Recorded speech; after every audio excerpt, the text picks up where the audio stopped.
Border पे अपने तिरंगे के साथ बहुत ही प्राउड फीलिंग के साथ अपना जनगण मन गाया है। कारगिल का जब आप पहुंचते ही हो तो आपको 1999 याद आता है कि वो भारत जहाँ पे इंडिया और पाकिस्तान की लड़ाई हुई थी। आप अकेले क्यों ट्रैवल कर रहे हो?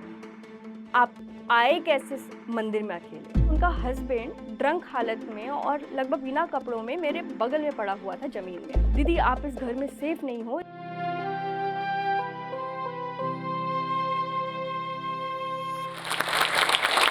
मैंने 10 साल एचआर में जॉब किया है। एक छोटे से शहर यूपी के फतेहपुर से बिलोंग करती हूँ।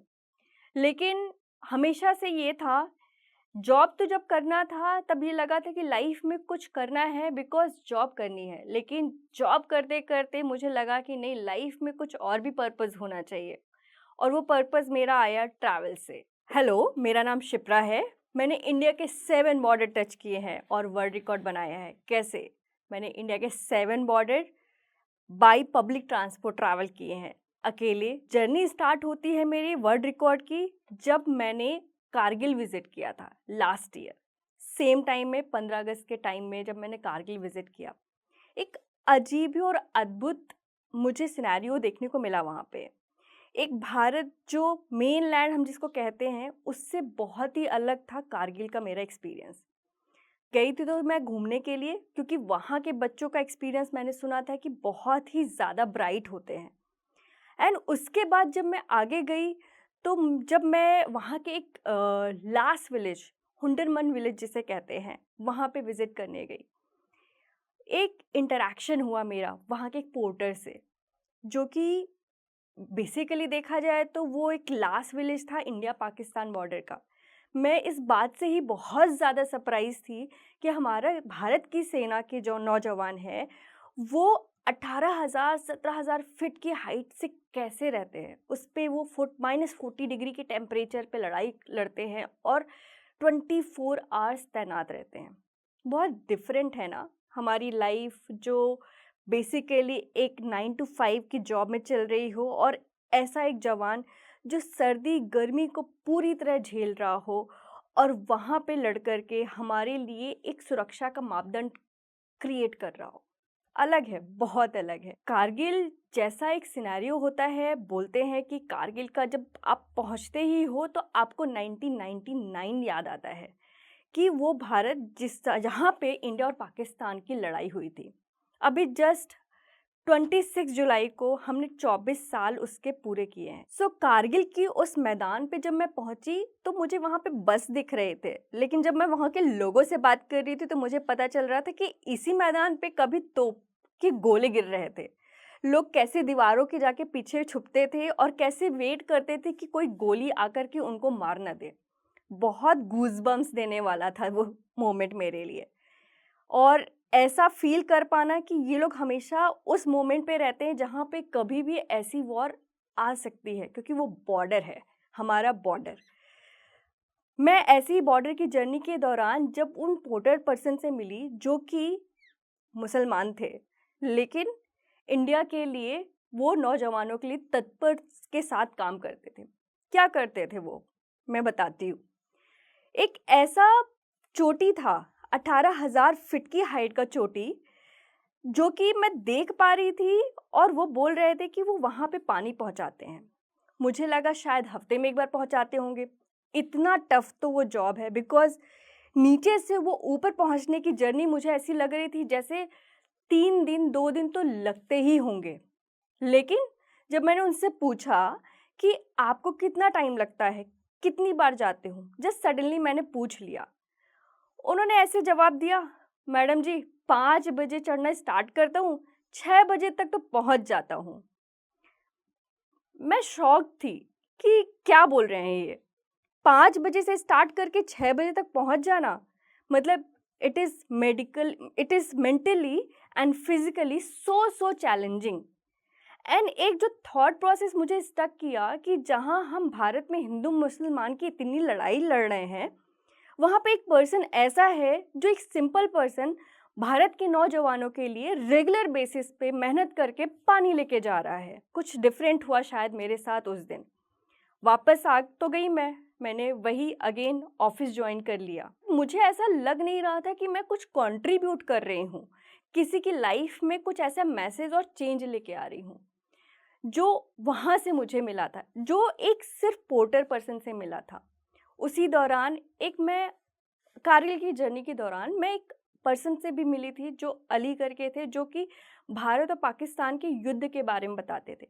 1971 की वॉर में हमने इन पाकिस्तान के विलेज कैप्चर किए थे, और जब हम उस विलेज से गो थ्रू करते हैं तो हमें पता चलता है कि कितनी टफ टेरेन है और किस टफ टेरेन में जाकर के हमारे आर्मी के लोगों ने ये लड़ाई लड़ी थी और हमारे लिए कुछ और हिस्सा कश्मीर का लेकर के आए थे। मुझे लग रहा था कि लाइफ में कि मैं क्या कर रही हूँ। उस दौरान मैंने नौकरी छोड़ी, मैंने रिज़ाइन किया। थैंकफुली मेरे मैनेजर ऐसे थे, उन्होंने बोला कि तुम छुट्टी पे जाओ, तुम ट्रैवल करो, बट वापस आ कर के ऑफ़िस जॉइन कर लेना। वो मेरे लिए शायद ब्लेसिंग इन डिस्गाइज़ थी। फिर मैंने ट्रैवल करना शुरू किया और उस दौरान मैं पहुंची भूटान, ऐसा देश जहाँ पे जाके मुझे कभी लगा ही नहीं कि मैं अकेले ट्रैवल कर रही हूँ। भूटान ऐसा कंट्री जिसको बोला जाता है कि it is one of the happiest country, and Bhutan ऐसी जगह है जहाँ पे जाकर के आपको लगता है कि आप कौन सी दुनिया में आ गए हो। बट उसी दौरान एक चीज़ होती है, एक प्लेस है हा वैली, जो कि बेसिकली चाइना और भूटान का बॉर्डर है, एंड हमारे जवान वहाँ पे तैनात हैं। हमारे इंडिया के जो आर्मी पीपल हैं, वो भूटान को काफ़ी ज़्यादा सपोर्ट करते हैं, बहुत ज़्यादा हेल्प करते हैं। इसी वजह से वहाँ के एक ज़ोंग में उनको प्लेस दिया गया है जहाँ पे वो रहते हैं। और वहाँ पे मेरी इस ट्रिप के दौरान था एक मेला जिसे कहते हैं हा बेला। वहाँ पे मैं पहुँचती हूँ, एक्चुअली उसकी भी बहुत अलग जर्नी है, क्योंकि मुझे वहाँ पे पहुँचने के लिए बेसिकली देखा जाए तो कोई रूट नहीं पता था एंड कोई प्रोसीजर नहीं पता था। मेरा होटल भी बुक नहीं था, बट मैं उस टाइम पारो में थी, एंड बीइंग इंडियन और इंडिया आर्मी का कुछ इवेंट हो रहा है, वो भी किसी फॉरेन लैंड में, तो ये अनएक्सपेक्टेड है कि मैं उसको मिस कर दूँ। मैंने भी ये प्लान बनाया कि मैं पारो से हा वैली ट्रैवल करूँगी, और वो ट्रैवल करने के लिए मैं पूछते-पाछते किसी तरह हा वैली पहुँच गई। उस दौरान मेरा मिलना होता है वहाँ के काफ़ी सारे आर्मी के जवानों से, एंड मेरी वहाँ रुकने का इंतज़ाम बहुत मुश्किल से होता है। वहाँ पे 2-3 लड़कियाँ थीं, मैंने उनको बोला कि प्लीज़ आप मुझे अपने घर में रहने के लिए जगह दे दीजिए, एंड वो इतने प्यारे लोग थे, इतने सपोर्टिव लोग थे कि उन्होंने अपने घर में रहने की मुझे जगह दी। साथ ही साथ उन्होंने मुझे अपने बेड पे सुलाया और खुद ज़मीन पे सोए। वो घर बहुत बेसिक सा था। मुझे रियलाइज़ हुआ उस कंट्री में जाकर के कि मैं कितनी ज़्यादा सेफ़ हूँ। वहाँ पे जब इंडियन आर्मी का इवेंट हो रहा था, तो वहाँ पे इंडियन फूड्स के बहुत सारे स्टॉल लगे हुए थे, and they were really really happy कि ये क्या चीज़ उनको खाने-पीने को मिल रही है। बट वो बॉर्डर का जो एक्सपीरियंस था, जो मैं हा वैली में रह के फ़ील कर पा रही थी इंडियन आर्मी का, वो मेरे लिए एक प्राउड फीलिंग था। उसके साथ-साथ मेरा आर्मी को लेके थोड़ा क्रेज़ बढ़ता गया एंड बॉर्डर का भी क्रेज़ बढ़ता गया। मैंने जब ये कारगिल का जर्नी किया और भूटान की ट्रिप की, फिर मुझे लगा कि मुझे जिस तरीके से लोग इतने टफ मोमेंट पे लाइफ को जी पा रहे हैं, वो शायद एक्सपीरियंस करना चाहिए। एंड बीइंग फीमेल, ये एक स्ट्रॉन्ग मैसेज जाना चाहिए कि they can go anywhere. Border की जर्नी के दौरान ऐसा नहीं होता कि आपको सारे लोगों के ओपिनियन सेम मिलते हैं। जब एक अकेली लड़की ट्रैवल कर रही होती है तो सबसे पहले लोग क्वेश्चन पूछते हैं, भाई क्या सोच करके इसने अकेले ट्रैवल करना शुरू किया, ज़रूरत क्या थी इसको ट्रैवल करने की। इसी दौरान मेरी एक और ट्रिप होती है कैची धाम की। काफ़ी ज़्यादा मैं मानती हूँ दिल से कैची धाम को, अपना अपना श्रद्धा है। उस दौरान मेरा मिलना होता है वहाँ के पंडित जी से एक। वो जब मुझे पता चलता है कि कैची धाम में रुकने की भी व्यवस्था होती है लोगों की 3 दिन के लिए, तो मुझे भी मन था कि मैं वहाँ पे रुकूं।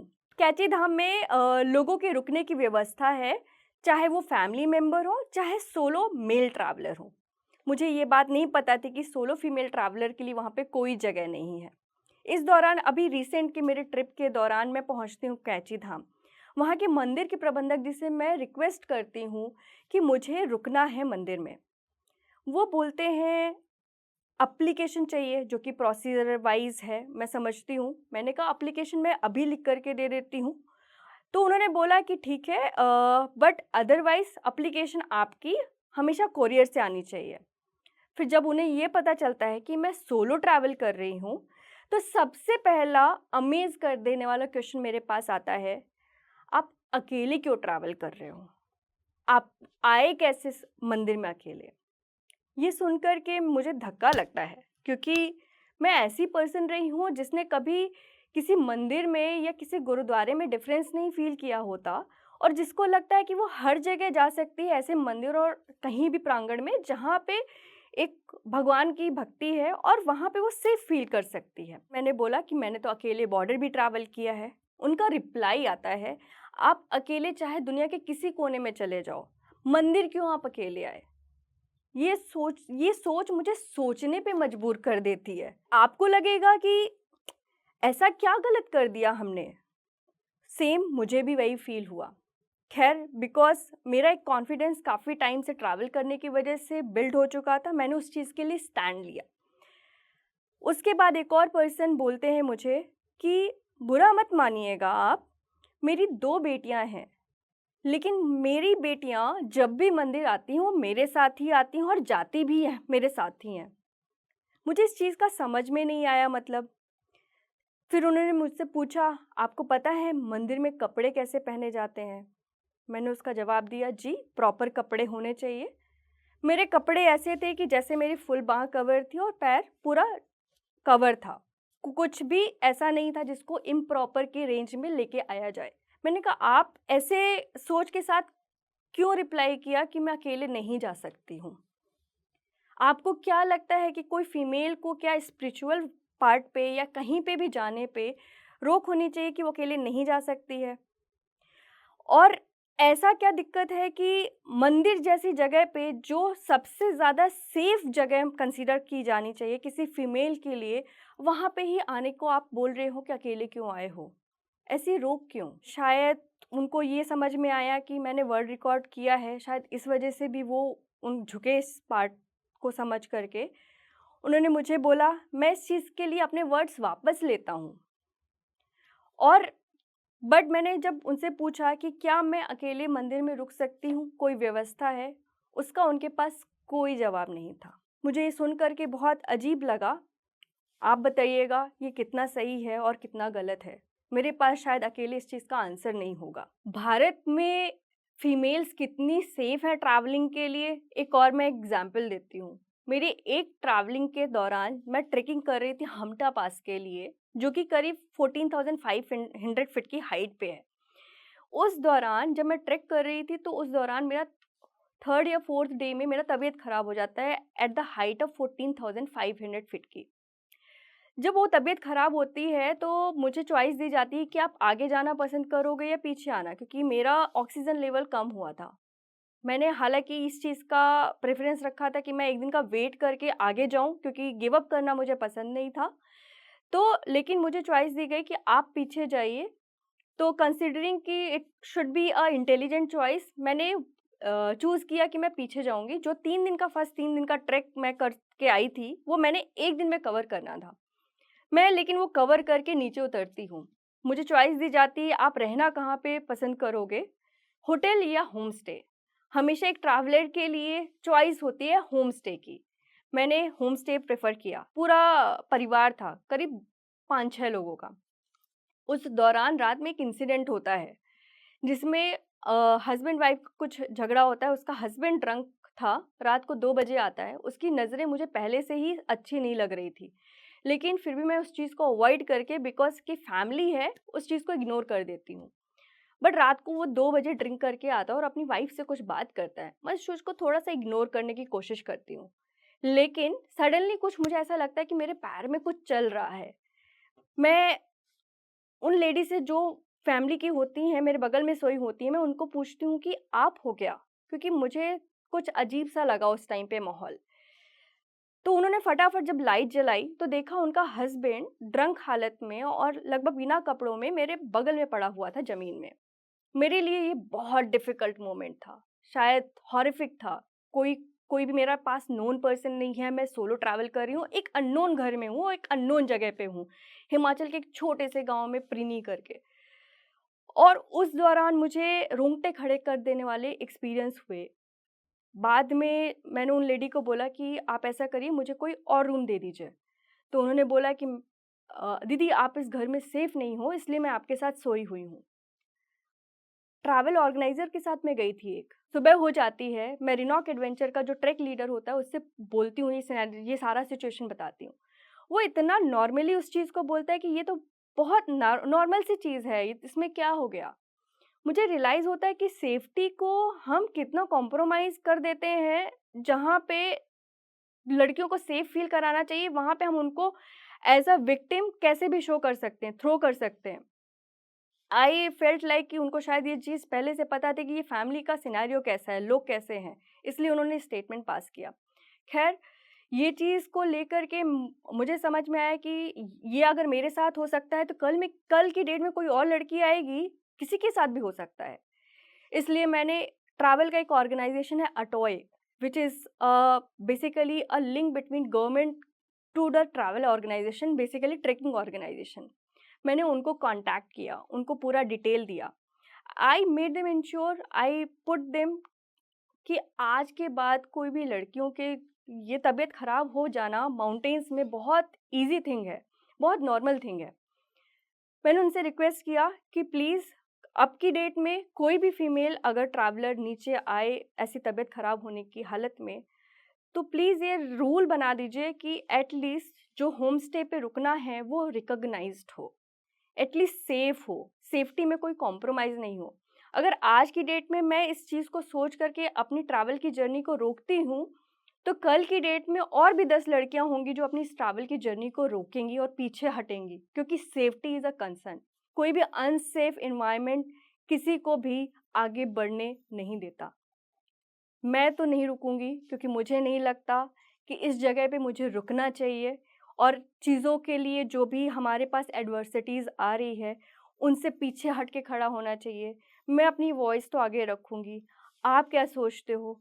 Please let me know. आज़ादी के अमृत महोत्सव पे बॉर्डर जर्नी के दौरान में मैंने हर बॉर्डर पे अपने तिरंगे के साथ बहुत ही प्राउड फीलिंग के साथ अपना जनगण मन गाया है, अपना राष्ट्रगान गाया है, और जितनी भी बार गाया है उतनी ही बार मुझे प्राउड फील हुआ है। पर इस बार की आज़ादी में क्या हम सबको ये नहीं सोचना चाहिए कि हमें उस सोच से आज़ादी चाहिए जो हमें पीछे रख रही है, जो हमें आगे बढ़ने नहीं दे रही है। 7 बॉर्डर की जर्नी के टाइम पे, जिसमें मैंने Bangladesh, Bhutan, Nepal, Pakistan, Myanmar, Sri Lanka border touch किए हैं। उस जर्नी के दौरान में 11 दिन की वो जर्नी के दौरान में मैंने 14,000 प्लस फीट की हाइट भी कवर की है, और सी लेवल पे भी आई हुई हूँ, जहाँ पे श्रीलंका बॉर्डर था।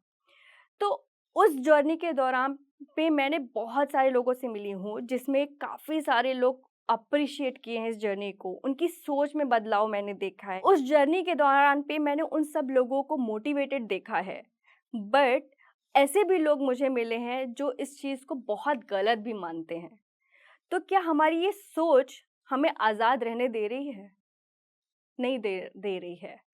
तो हमें इस सोच से आज़ादी चाहिए। अगर कोई एक लड़की आर्मी में जा रही है, डॉक्टर बन रही है या ट्रैवल कर रही है, तो हमें इस सोच से आज़ादी चाहिए, जिसमें वो अपना एक नया मापदंड, एक नया स्टैंडर्ड क्रिएट कर रही है, जो कि आने वाली जनरेशन के लिए इंस्पिरेशनल होने वाला है।